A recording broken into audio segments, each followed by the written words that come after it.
അതൊരു ചെറിയൊരു scar leave ചെയ്തിട്ടായിരിക്കുള്ളൂ പോവുക.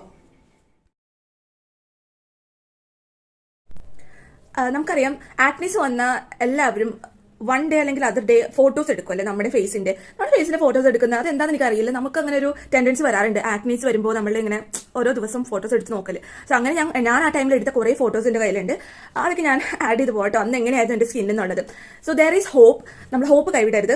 ആ ഒരു ടൈമിലേക്ക് നമ്മുടെ കോൺഫിഡൻസ് നല്ലപോലെ ഡിക്രീസ് ആവാം. നമുക്ക് എന്തോ പോലെ തോന്നുന്ന ആളുകൾ ഫേസ് ചെയ്യുമ്പോഴേക്ക് ആളുകൾ ചോദിക്കും മുഖത്ത് എന്ത് പറ്റി, എന്താ കുരു വന്നോന്നൊക്കെ. അതൊന്നും ചോദിക്കേണ്ട ഒരു കാര്യമില്ല. ബട്ട് ആളുകൾക്ക് ഇഷ്ടം എന്താ, അത് പോയിന്റ് ഔട്ട് ചെയ്യുക. നമ്മുടെ എന്തെങ്കിലും ഒരു ഇൻസെക്യൂരിറ്റീസ് ഉണ്ടെങ്കിൽ അത് പോയിന്റ് ഔട്ട് ചെയ്യാന്നുള്ളതാണ് അവർക്കൊക്കെ ഏറ്റവും ഇഷ്ടമുള്ള കാര്യം.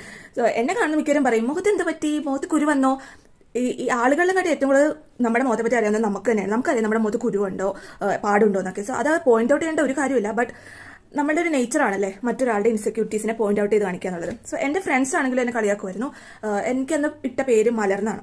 അന്ന് ആ സിനിമ ഇറങ്ങിയ ടൈമിൽ മലർ എന്ന് പറഞ്ഞ് വിളിക്കാറുണ്ടായിരുന്നു. ബട്ട് ആ സിനിമയിൽ സായി പല്ലവിയുടെ മുഖത്തൊക്കെ മൂക്കുരു ഉള്ളതുകൊണ്ട് തന്നെ അത് വളരെ അക്സെപ്റ്റബിൾ ആയിരുന്നു ആ സമയത്ത്. അതുകൊണ്ട് തന്നെ നമ്മൾ മൂക്കുരുള്ള പെൺകുട്ടികൾക്കാണെങ്കിലും ആൺകുട്ടികൾക്കാണെങ്കിലും ആ ഒരു ടൈമിൽ കുറച്ചൊക്കെ എന്നെ മലർന്നാണ് വിളിക്കുന്നത്, എൻ്റെ മൊത്തം കുരുവുണ്ട്, അതൊക്കെ ഒരു ട്രെൻഡിങ് ആയിരുന്നു. അപ്പോൾ ആ സിനിമ കൊണ്ട് അങ്ങനെ ഒരു ഉപകാരം ഉണ്ടായിരുന്നു.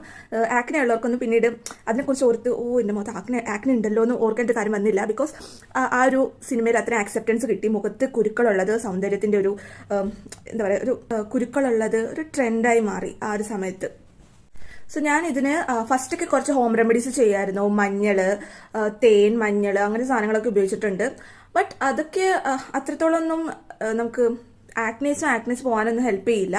കുറച്ച് ടു സം എക്സ്റ്റെൻഡ് ചിലപ്പോൾ ഒരു ആന്റി ഇൻഫ്ലമേറ്ററി പ്രൊഡക്ട്സ് ആയതുകൊണ്ട് തന്നെ ചെറുതായിട്ടൊക്കെ ഒന്ന് സ്കിൻ ലൈറ്റൻ ചെയ്തേക്കാം, ചെറുതായിട്ടൊന്ന് കുരുക്കളൊന്ന് ഒതുക്കി നിർത്താം. ബട്ട് സ്റ്റിൽ ആ റൂട്ട് കോസ് പോവില്ല.